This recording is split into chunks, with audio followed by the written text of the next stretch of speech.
Story. Once upon a time, there was a woman named Wangari.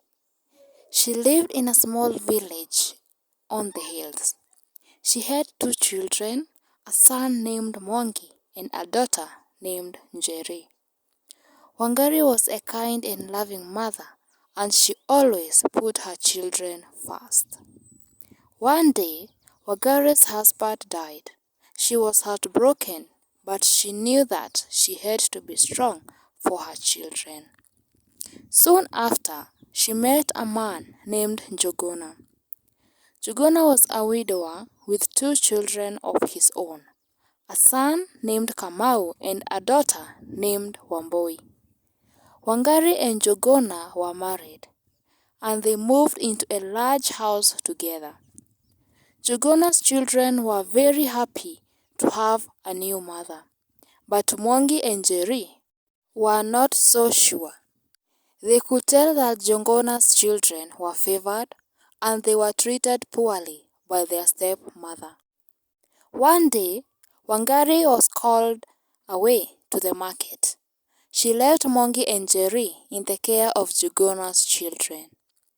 The stepchildren took advantage of Wangari's absence and began to bully Mwangi and Njeri. They made them do all the chores and they called them names. Mwangi and Njeri were so upset and they ran away from home. They wandered through the forest for days until they came to a clearing. In the middle of the clearing was a hut.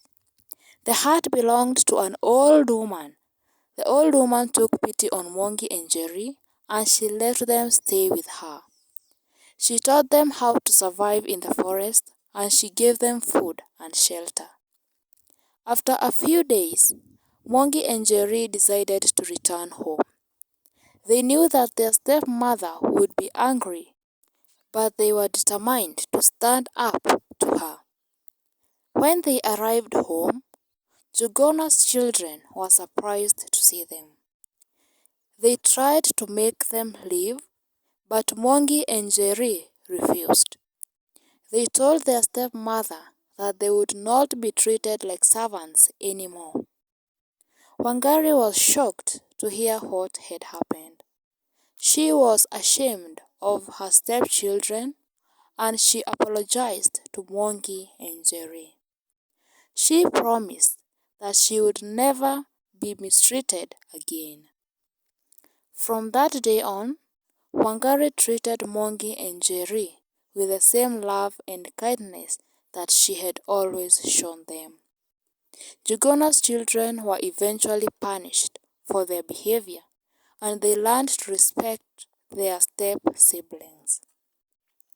Mwangi and Njeri grew up to be kind and successful people. They never forgot the kindness of the old woman who had helped them, and they always made sure to help others in need. However, the stepmother was not happy with the way things turned. She was angry at Mwangi and Njeri for standing up to her, and she vowed to get revenge. One day, the stepmother went to the market and bought a magic potion. She gave the potion to Njuguna's children and told them to put it in Mwangi and Njeri's food. The children did as they were told, and Mwangi and Njeri soon fell ill. They became so weak that they could not get out of bed. Wangari was frantic. She did not know what was wrong with her children, and she begged the old woman for help. The old woman told Wangari that the only way to save her children was to find the magic potion and destroy it.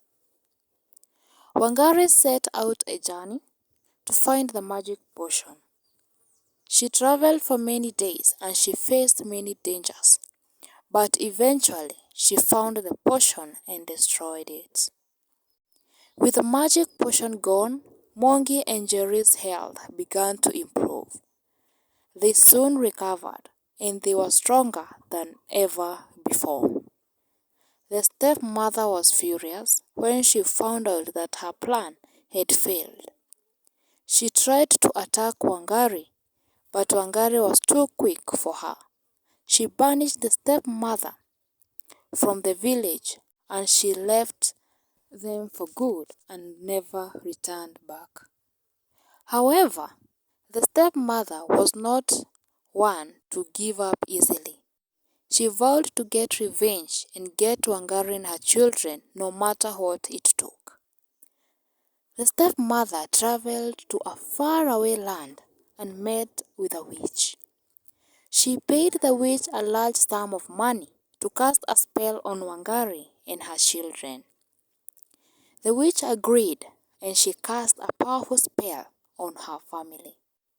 The spell caused Wangari and her children to forget everything about each other. They forgot their names, their family, and their home. The stepmother was overjoyed. She had finally gotten her revenge. She returned to the village and pretended to be a kind and generous woman. She befriended Wangari and her children, and she slowly began to win their trust. One day, the stepmother invited Wangari and her children to her house for dinner. She served them a delicious meal, and they all ate and drank together. But the stepmother had put a potion in their food, and the potion caused Wangari and her children to fall into a deep sleep. The stepmother then took Wangari and her children to the forest and abandoned them. She thought that they would never be found. But the old woman who had helped Mongi and Jerry before was still alive. She found the family in the forest and took them back in her heart.